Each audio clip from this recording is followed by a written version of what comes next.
About the war at home. See, this is, your wife is there to help you fight this war, but when you're treating her as the enemy or you're taking things out on her, she's no longer helping you fight the war, she's your opponent. And there's a lot of times where we make our kids our opponent, our wife our opponent.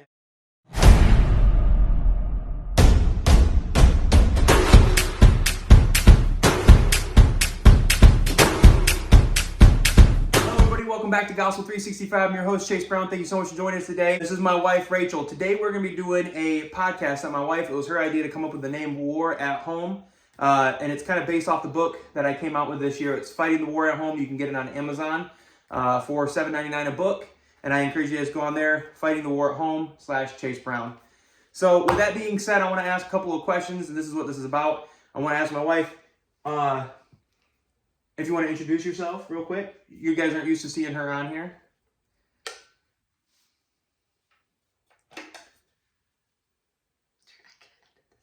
Uh-huh.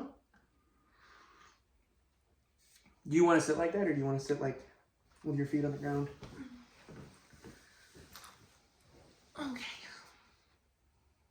So what yep, you're kind of slouching. Do you want to, there you go. Make sure I look cute.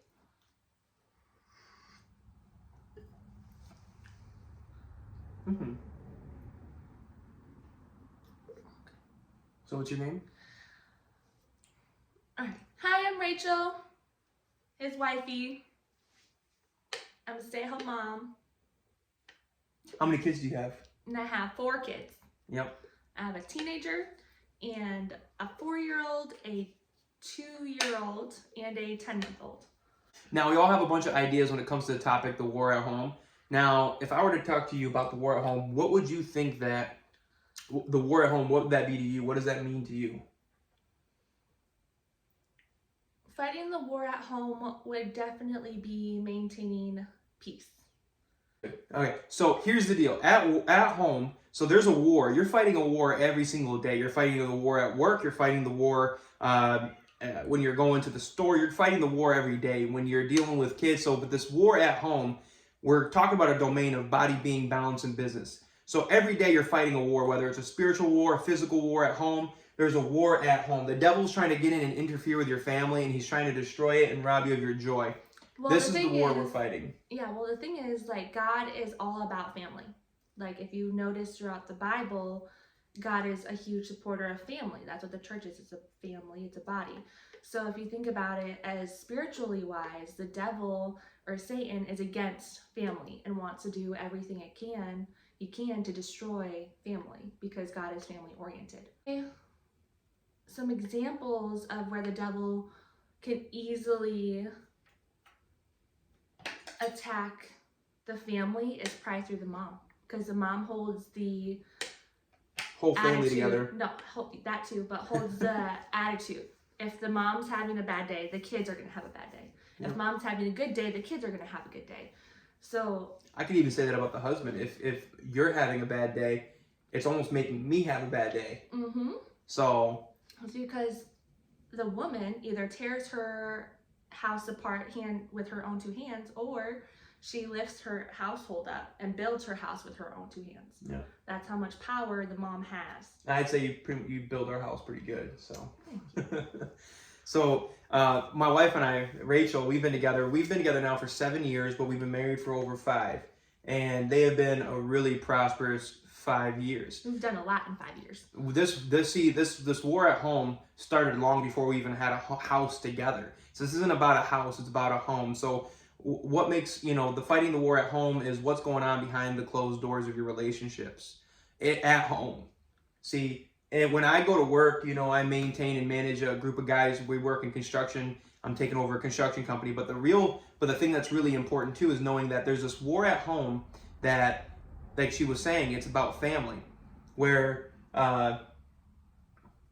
if things are going good at home, things are going to go good in my business, is what I'm trying to get at. So what kind of tips can you give the people, because we're going to have probably 300 to 400, maybe more people watch this video. So, if you could give them a piece of advice from a wife who stays, for a stay-at-home mom, somebody, who works 24/7, always tired, always exhausted because of everything you got going on, what piece of advice could you give to other stay-at-home moms or other people who come across this video? I'd say the easiest way to go throughout your day is finding time for yourself. Is really like digging in, either journaling in the mornings, just finding that time to work and process in your own time. Because everything that happens throughout the day can be a weight on your shoulders. So you don't want to carry that weight into the next day. So I think the biggest piece of advice is finding time for yourself to just process everything that just happened. That's really good. And as a man too, I would say, because, you know, we're the ones who provide for the household. Typically, we're the head of the household. We're the ones who provide for the household. I'm the gatherer. I go out and gather the food to bring it back home. I go out and gather to bring the stuff back home. So I'm going out in the fronts like that. And so one of the important things that I had to learn too, getting ready to take over a company, was that if I'm having a bad day on the job, it's not my wife's fault. It's not my kids' fault. And it became, for a long time, it was real hard for us because I would come home with a serious attitude, with a horrible day at work. And one thing I want to give to the guys too is, if you have a job that you love, but you have bad days, don't go, and if you have a supportive wife like I do, don't go home and tell her about your bad day all the time, because then she's going to start telling you, well, because she genuinely cares for you. If she loves you, she doesn't want you to go back somewhere where you're depressed or having a horrible time, or where things are always bad. So when I would come home and tell my wife, which is complicated because my boss is my grandpa, and I would come home and tell her about how we had this deadline, or thousands of dollars on a job got lost or something like that, and I just got my ass chewed or something, and I would come home and I would tell her about it, and she would get so upset for me that she would almost be like, well, maybe you should get a different job. Because this is back, because I would come home every day telling her the bad stuff. Though. Not anymore. But I would come home every day telling her the bad things about my job. I didn't come home and tell her the good things. Because when things were good, I was happy. I came home, I was happy, I was energetic, just talking about the kids, playing around. But when I was having a bad day, I would come home and tell her why my day was bad. Yeah. So if I were you, if I was in your shoes, and if I could go back in time, one thing that I would change would be to, even on my bad days, come home and tell my wife, if anything, you know, it was a rough day, but I'm stressed out, but we're gonna get past this. Yeah. Because there was a time where I would come home every day and I would just be angry. Yeah. You know, because we were going through a rough patch 2 years after or about a year. It was right after we moved into our new house, and I was working on all the construction and all this stuff. And I remember we had just placed this drywall up. And this is the war at home, guys, and we just put this drywall in our room. Congratulations, you made it halfway through the video. Now stay tuned. I want you to stop what you're doing right now. Shoot me a text, 616-438-7326. I got your back with whatever you need. Now let's get back to the video. And this is one of the first times I remember making my wife cry in the new house. I was doing some drywall patching, and we were in the room, and I got a call, and I just got done getting chewed out for a job, and my son was just born, and I was supposed to be on a week off. And Levi, he's the 2-year-old she was talking about, and I was supposed to have a whole week off, and I'm not maybe 2-3 hours into our week off, and I get a call getting cussed out about some homeowner not signing off, and things just being a complete flop, and, you know, I'm taking all this time off, and things are just bad, and I just hung up on the person I was on the phone with, and I remember that new finished drywall, just finished it and everything, and I just started punching holes into the drywall, and I looked at my wife, and it made her cry, because she's seen that. Now, that is what I'm talking about. The war at home. See, your wife is there to help you fight this war, but when you're treating her as the enemy, or you're taking things out on her, she's no longer helping you fight the war, she's your opponent. And there's a lot of times where we make our kids our opponent, our wife or our husband our opponent, when in reality, they're the ones who are supposed to be helping us combat this war. And who's the war against?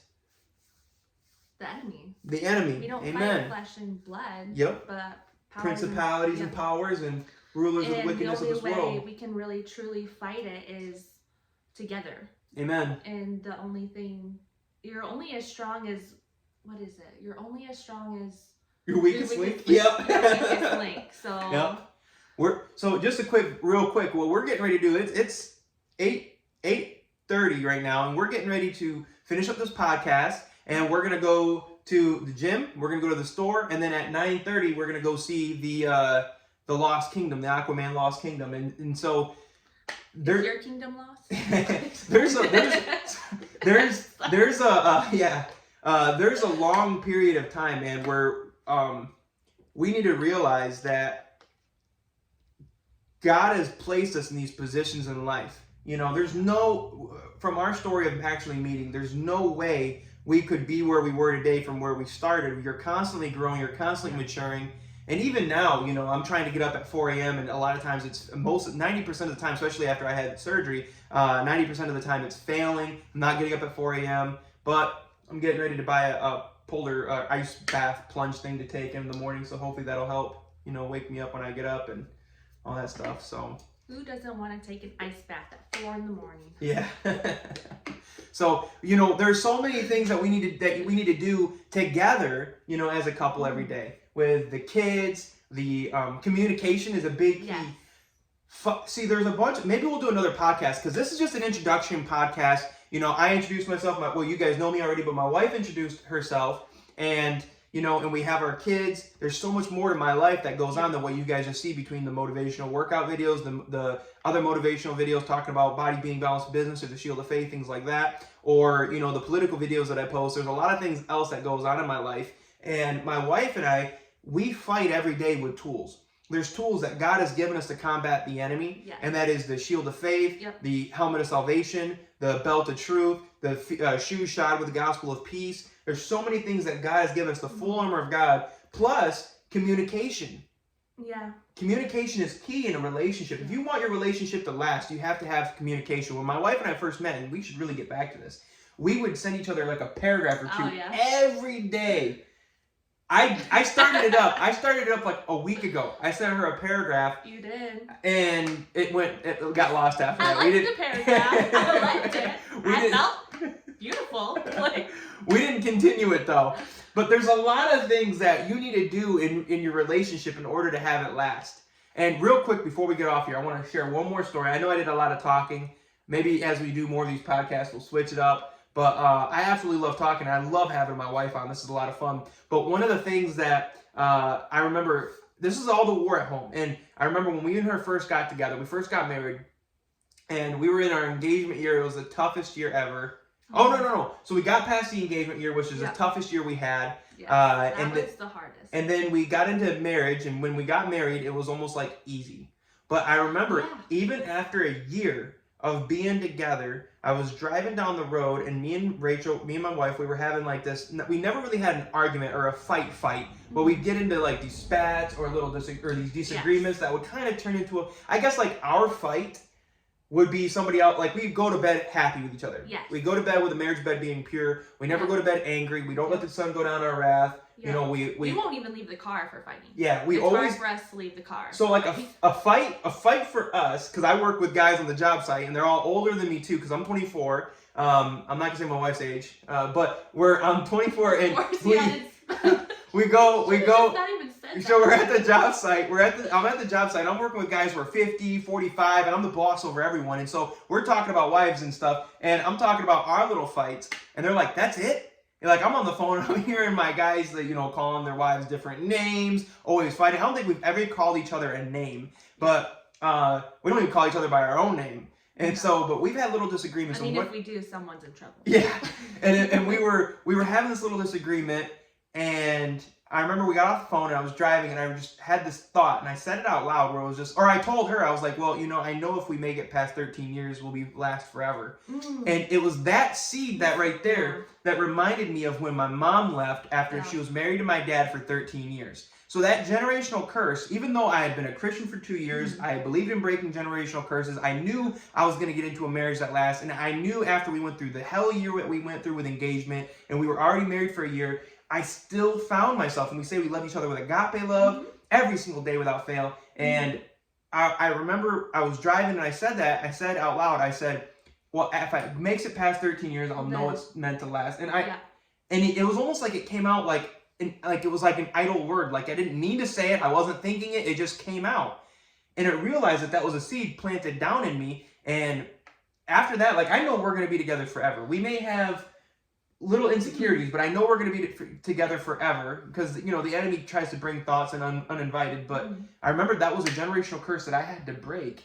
Yeah. Was that, you know, I called him out on it. Yeah. I was like, wait, what? Mm-hmm. You don't know now? Like, why don't you know that now? Why does it have to be 13 years? 13 years from now.